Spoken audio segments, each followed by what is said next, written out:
Wow, இது சூப்பரான umbrella readymade சுடிதாருங்க பாருங்கள். 3 piece set, top pant dupatta set, umbrella type.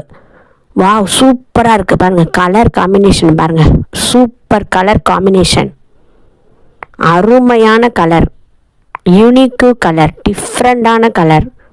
இந்த கலர் காம்பினேஷன் எங்கேயும் கிடைக்காதுங்க. சூப்பராக இருக்கும். எம்ப்ராய்டரிங்க பாருங்கள் எவ்வளவு அழகாக இருக்குது. சூப்பரான எம்ப்ராய்டரி, சூப்பராக இருக்கும். சூப்பரான ஒரு சாஃப்ட் துணி பார்த்திங்கன்னா, ஒரு சாஃப்ட் இந்த சந்தேரி காட்டன்பாங்க அந்த மாதிரி சாஃப்டாக இருக்கும். ஒரு நாள் ஃபுல்லாக போட்டுக்கிட்டே இருக்கலாம், அவ்வளவு அழகாக இருக்கும். சூப்பராக இருக்கும், கம்ஃபர்டபுளாக இருக்கும். சூப்பராக இப்போவே டிஎம் பண்ணி உடனடியாக அவங்களுக்கு புக் பண்ணிக்கோங்க. சூப்பரான கலர், அருமையான கலர். டாப்பு பேண்ட்டு துப்பட்டா செட்டோடு வந்துடும். தாத்தா அட்டகாசமான விலையில் கொடுத்துக்கிட்டு இருக்காங்க. சூப்பர் கலர் பாருங்கள், யாருக்கும் சூட்டபுளாக இருக்கும். அருமையான கலர். மிஸ் பண்ணாமல் இப்போவே டிஎம் பண்ணி உடனடியாக உங்களுக்கு புக் பண்ணிக்கோங்க. தேங்க்யூ.